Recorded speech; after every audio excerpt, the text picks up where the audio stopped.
Bueno, primero que nada, cuando me invitaron a participar en este evento y supe que iba a escribir sobre la gula,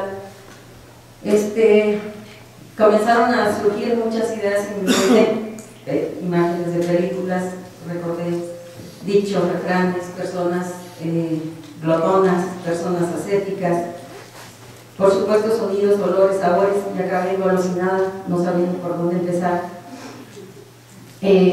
Fui del surrealismo de Buñuel en la escena del comedor, no sé si recuerdan, del fantasma de la libertad, donde los invitados se sientan en retretes en lugar de comer, se sientan a dedicar y van al baño a comer en privado.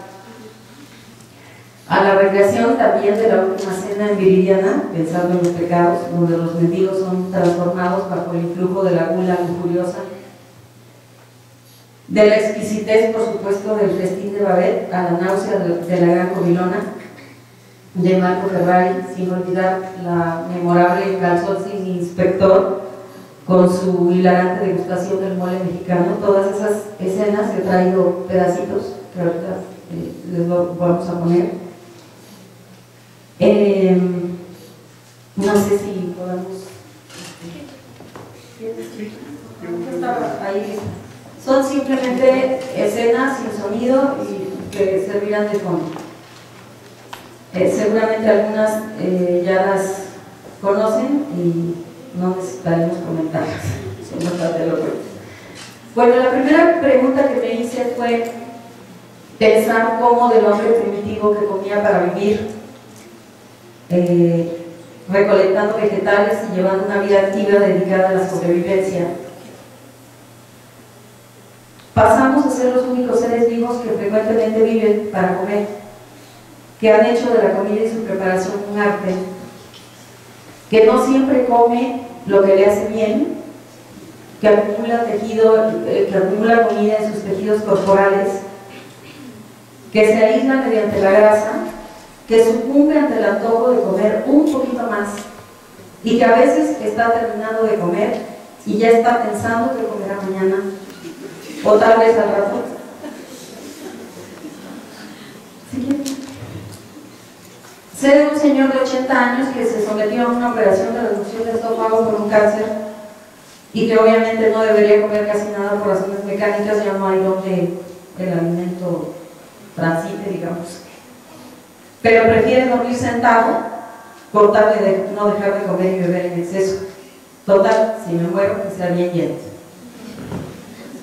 Cuando el hombre primitivo tuvo la posibilidad de hacer fuego y utensilios, surgió la cocina y el consumo de carne cocida, y comenzaron los cultivos y la explotación de los animales para consumir sus productos, ya no solo la carne y las pieles.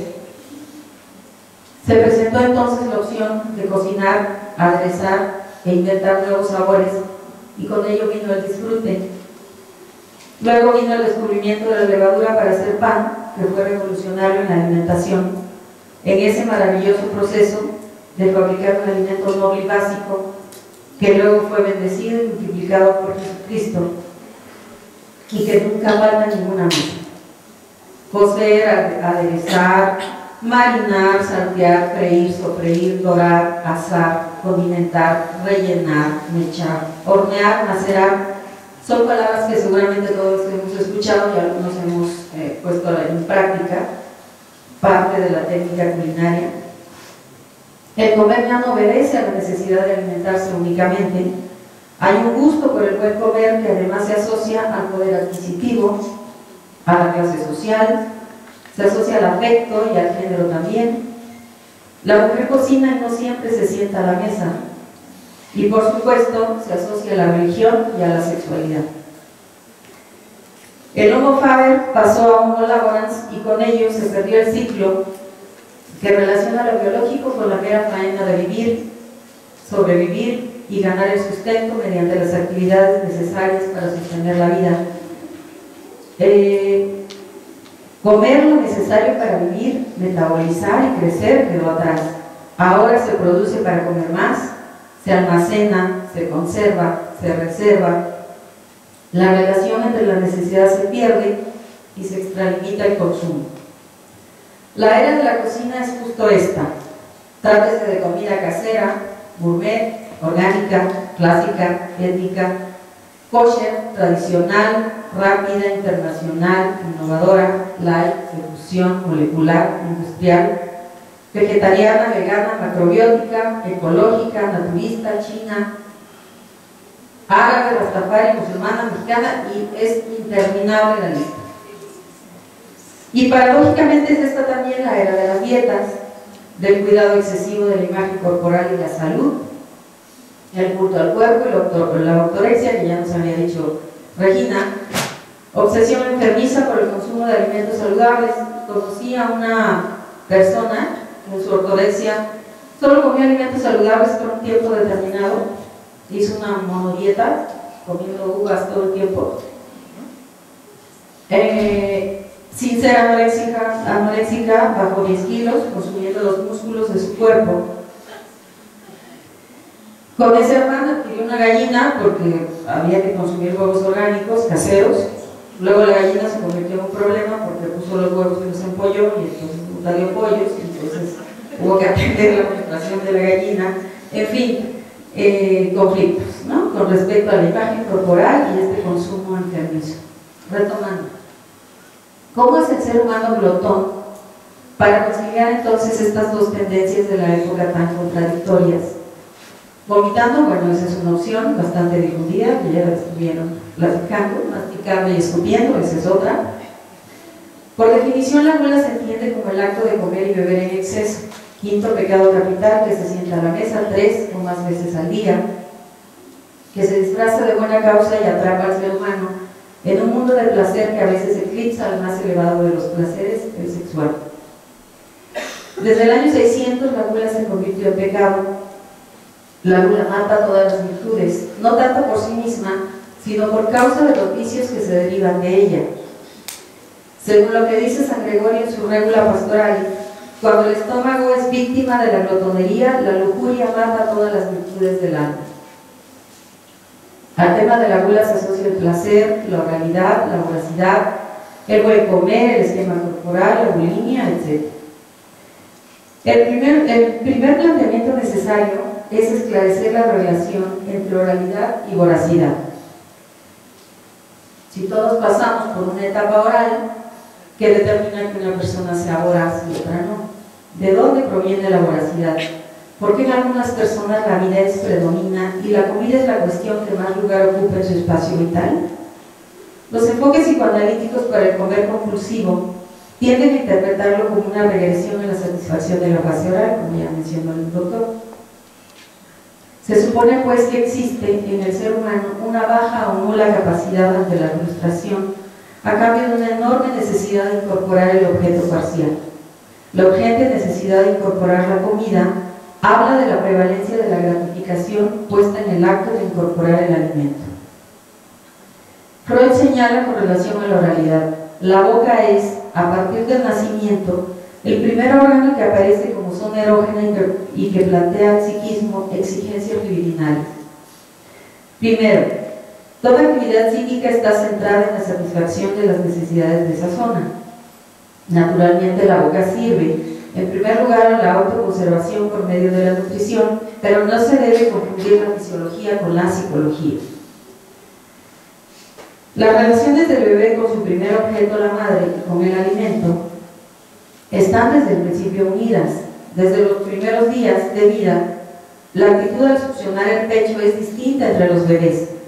Van desde el bebé que plácidamente observa a su madre y juguetea con el pecho mientras succiona la leche. Todos tenemos estas imágenes seguramente en nuestra mente. Succiona la leche como un gourmet, hasta el bebé voraz que succiona con avidez el líquido, hasta el ahogo y el llanto. En el primer caso, se encuentra una evidente asociación entre satisfacción y placer. En cambio, en el último, se encuentran signos marcados de incapacidad para manejar la frustración y la ansiedad que esto provoca, lo cual llevaría como resultado la avidez e insatisfacción, augurando futuras relaciones insatisfactorias y problemas en el desarrollo emocional. El estrecho vínculo entre el bebé y la madre se centra en la relación con el pecho, aunque desde los primeros días en adelante el bebé reacciona también a otros aspectos de la madre, su voz, su rostro, sus manos.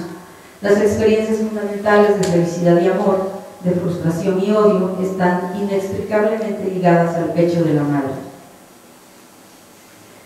Para Lacan, la relación de objeto está mediada por un carácter oral, por el sesgo imaginario, pues esa relación es doble y está pautada por la conducción de una fantasía de incorporación fálica. La devoración sin límite de los objetos de un mundo primitivo generaría un sujeto que busca formar un todo en una alienación con otro. Así, cuando el niño mantiene el objeto pecho en la boca, no puede ser separado de su madre, tornando así el objeto real en simbólico y asume parte del objeto de amor. Sin embargo, la fantasía de completud de la fase oral se acompañaría de otra fantasía de despedazamiento, por el acto de ser devorado por el otro, fantasía frecuente en los juegos infantiles, ser comido por el lobo de la Caperucita Roja, por ejemplo, con la boca más grande para comerte mejor.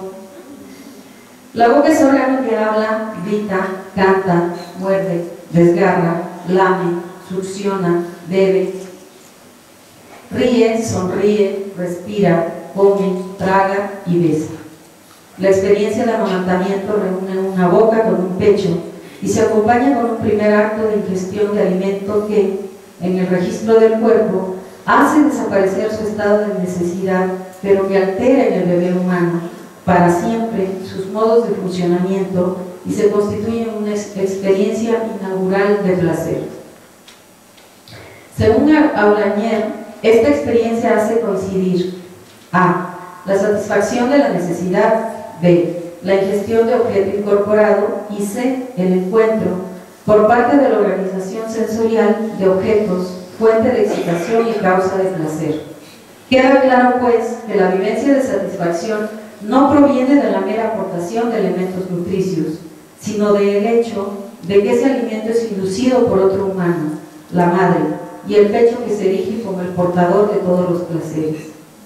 De ese modo, la psique establecerá una identidad entre lo que realmente es efecto de una actividad muscular que ingiere un elemento exterior y al hacerlo satisface una necesidad, y lo que se origina en la excitación sensorial, que a su vez, podríamos decir, ingiere el placer que experimenta en el momento de su excitación. Por ello, la boca se convertirá en representante pictográfico y metonímico de las actividades del conjunto de las zonas, representante que autocrea por ingestión la totalidad de los atributos de un objeto del pecho, que a su vez será representado como fuente global y única de los placeres sensoriales. Certeau acierta cuando dice que comemos lo que nuestra madre nos enseñó a comer, lo que la madre de nuestro esposo o esposa le enseñó a comer, lo dulce, lo salado. Lo más indicado es creer que comemos nuestros recuerdos, los más seguros, los más sazonados de ternura y ritos que marcaron nuestra infancia. Dichas culinarias de horas dedicadas a la preparación de los alimentos y las comidas de los fines de semana, tramas simbólicas de nuestra historia infaltable en cada sujeto.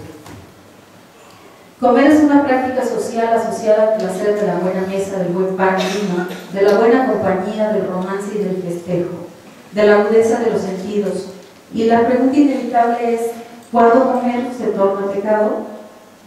Al parecer, el pecado no tiene que ver con la cantidad, o por lo menos no exclusivamente, sino con el placer de la experiencia de comer. Cuando, aunque se coma poco, el placer es extremo, aparece lo pecaminoso. El placer ha sido objeto de reflexión desde la filosofía antigua, donde aparece como un valor que funda la ética hedonista.